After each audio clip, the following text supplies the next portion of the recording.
MBA చేసినావు అందులో garment garment manufacturing. మరి గార్మెంట్ మ్యానుఫ్యాక్చరింగ్కు నీ ప్రోటీన్కి సంబంధం ఏమున్నది తమ్మి? అది అక్కడనే ఇది ఇక్కడనే. అంటే నేను సినిమాల కోసం ఇప్పుడు ఫిజిక్ కూడా ఇంపార్టెంట్ కదా సినిమాలకి. సో దానికోసం నేను ఇన్ఫర్మేషన్ నేర్చుకోవడం కానీ, నేను స్పోర్ట్స్లో ఉండేవాను కాబట్టి ఎట్లాంటి ఫుడ్ తింటే కరెక్ట్, ఎట్లాంటి ఎక్సర్సైజ్ చేస్తే కరెక్ట్ అవి నేర్చుకున్నాను ఓవరాల్గా. ఎందుకంటే మనం స్టార్టింగ్లో ఉన్నప్పుడు మనకి ప్రాపర్ గైడెన్స్ లేనప్పుడు మనం స్ట్రగుల్ అయ్యాం. సో ప్రాసెస్ ఆఫ్ ఒక ఫ్యూ ఇయర్స్ దాని మీద స్పెండ్ చేయడం, కొద్దిగా ఇంటర్నెట్లో చూడడం కానీ రీసెర్చ్ చేయడం కానీ చూసుకొని అక్కడి నుంచి కొద్దిగా నేర్చుకున్నాను. అదే ఆ ఫీల్డ్లోకి వెళ్ళాలని కాదు, కానీ ఇలా ఇంటర్వ్యూలు చేసేటప్పుడు చాలామంది ఈ ప్రశ్నలు అడుగుతూ ఉంటారు, మీరు ఏ డైట్ తింటారు, ఏం ఎక్సర్సైజ్ చేస్తారు అని చెప్పి.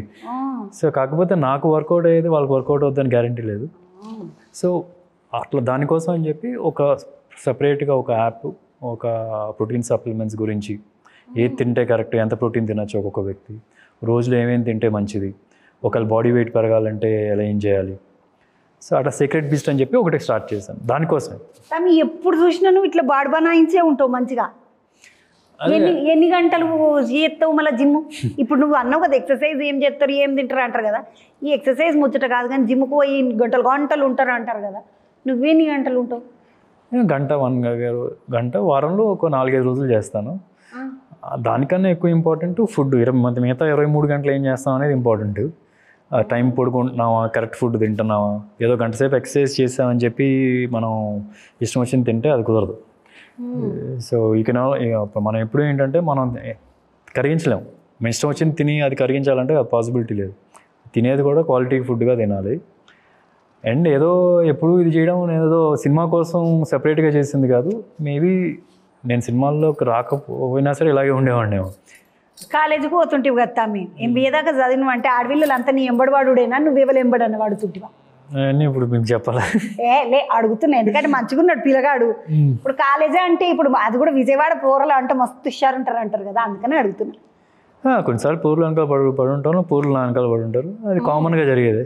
తమ్మి ఇది కాలేజీలో ఉన్నప్పటికేంచేనా నీ జుట్టు ఇట్లా పెద్ద జుట్టు వేయించుకుంటే సినిమాలలోనేనా? ఏ సినిమాలో కూడా నీ మస్తు జుట్టు ఉంటుంది. ఓకే, జుట్టు అయితే గుండు చేయించుకోమంటారండి?